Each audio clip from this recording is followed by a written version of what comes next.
A Kanban board is a lot-making board used in lean manufacturing. Its purpose is to break down large production runs into smaller, more manageable lot sizes. By balancing setups and stock, it can be achieved uninterrupted production flow, based on customer demand. But how does it work?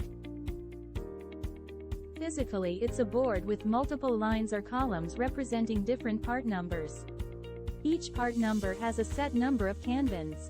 And the number of kanbans equals the defined batch size for the line or column.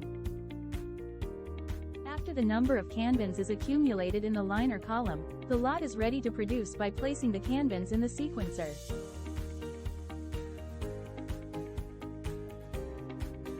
In summary, the Kanban board is a lots maker that implements a pull flow principle to manage them. It is a tool that aims to compromise between stock and setups.